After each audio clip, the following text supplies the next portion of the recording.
बहाने कांग्रेस ने पीएम मोदी पर कसा तंज। भड़की बीजेपी ने सोशल मीडिया पर ही दिखा दिया आईना।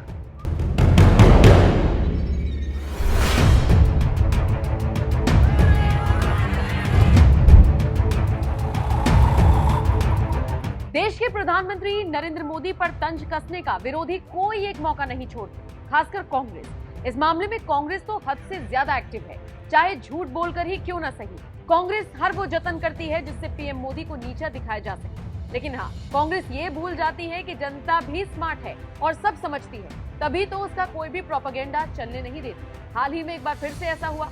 कांग्रेस ने पीएम मोदी को बदनाम करने के लिए ऐसा पोस्ट शेयर किया जिसके बाद उसकी खुद की फजीहत हो गई। सिर्फ आम जनता ही नहीं, इस बार तो खुद बीजेपी के बड़े बड़े नेता भड़क गए। सोशल मीडिया पर जमकर बहसबाजी हुई। दरअसल आजकल सोशल मीडिया पर एक ट्रेंड चल रहा है। ये ट्रेंड है व्यंग्यात्मक तरीके से विरोधियों को नीचा दिखाने का। इसी कड़ी में कांग्रेस कुछ ज्यादा ही नीचे गिर गई। कांग्रेस ने एक फिल्मी पोस्टर शेयर किया और पीएम मोदी को घेरा।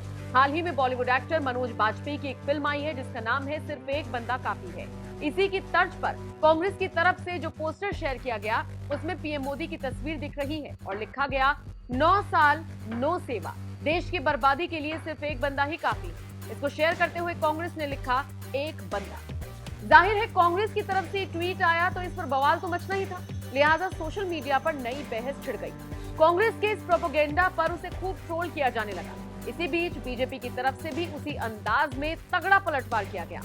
बीजेपी की तरफ से एक तस्वीर शेयर की गई जिसमें पीएम मोदी दिखाई दे रही है। इसमें सबसे ऊपर लिखा था 9 साल सिर्फ सेवा नहीं समर्पण। फिर लिखा है बर्बादी के लिए सिर्फ एक बंदा ही काफी है। तंज कसते हुए बीजेपी ने लिखा, हाँ, बर्बादी परिवारवाद की, बर्बादी भ्रष्टाचार की, बर्बादी लुटेरों की, बर्बादी आतंकवाद की, बर्बादी अलगाववाद। कांग्रेस और बीजेपी के बीच हुई इस नोकझोंक को देखने के बाद सोशल मीडिया यूजर्स ने भी अपनी अपनी राय रखनी शुरू कर दी। जैसे इसी कड़ी में एक यूजर ने कांग्रेस को लताड़ते हुए लिखा, कांग्रेस की बर्बादी के लिए सिर्फ एक बंदा ही काफी है। तो वहीं एक और यूजर ने लिख दिया, कांग्रेस की बर्बादी के लिए ये बंदा कोई कसर नहीं छोड़ रहा। इसी तरह से सोशल मीडिया यूजर्स कांग्रेस की बखिया उधेड़ रही है। कांग्रेस को यह भी नसीहत दी जा रही है कि वो पहले अपना खोया जनाधार ढूंढे, देशवासियों के मूल मुद्दों पर काम करे, न कि पीएम मोदी को बैठकर कोसे। खैर, किस तरह से कांग्रेस अपने सोशल मीडिया पर पीएम मोदी को और बीजेपी को घेरने का काम करती है, कोसने का काम करती है, इसी के साथ आपको छोड़े जा रहे हैं। फिलहाल आप बताइए, जिस तरह से पीएम मोदी को लेकर कांग्रेस ने इस तरह की टिप्पणी की और फिर बीजेपी की तरफ से पलटवार किया गया, उसे लेकर आप क्या राय रखते हैं? 3 काले कृषि कानून आए थे, किसान विरोधी कानून, और उन किसानों का दमन किया जा रहा था। जब 1 साल से ऊपर किसान दिल्ली की सरहद पर जाड़ा, गर्मी, बरसात, ओले झेलते हुए इस सरकार के खिलाफ आंदोलन कर रहे थे, तो बजाय समाधान ढूंढने के उनको मवाली, उनको खालिस्तानी, उनको पाकिस्तानी, उनको आतंकी तो कहा ही जा रहा था।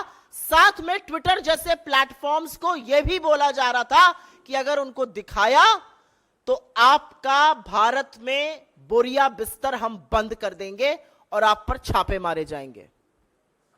और याद रखिएगा, अपने घमंड और अहंकार में चूर्ण इस देश का डरपोक तानाशाह प्रधानमंत्री तब तक चुप रहा जब तक 700 से ज्यादा किसानों की शहादत नहीं हो गई। और चुनावी नफा नुकसान देखते हुए 3 काले कृषि कानून वापस लिए।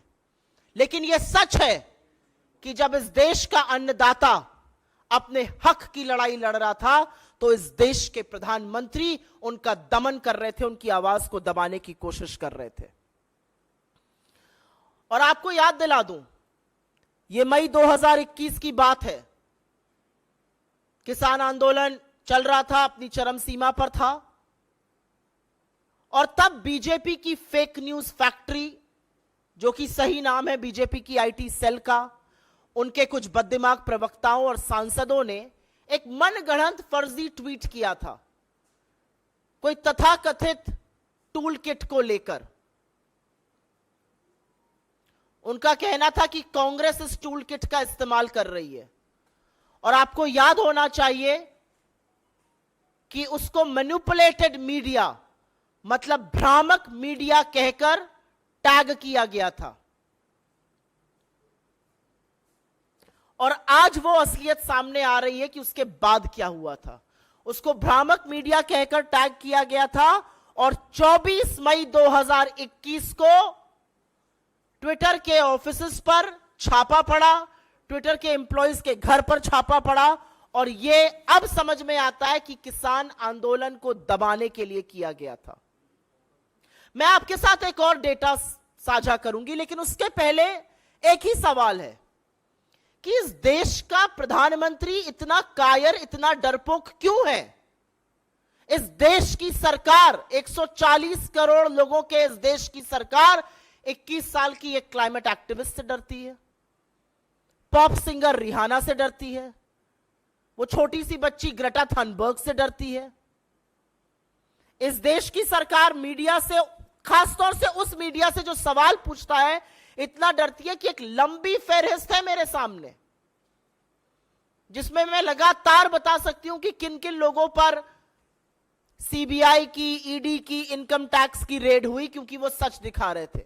अब चाहे वो भास्कर हो जो कोरोना काल का सच दिखा रहा था, चाहे वो न्यूज क्लिक हो, चाहे वो न्यूज लॉन्ड्री हो, चाहे वो भारत समाचार हो, चाहे वो वायर हो, चाहे वो क्विंट हो, चाहे वो प्रणॉय रॉय हो, चाहे वो तमाम ऐसे लोग जिन्होंने सच दिखाने की और सवाल पूछने की हिम्मत दिखाई, उनको रेड किया गया और ये चुप कराने की साजिशें रची गई।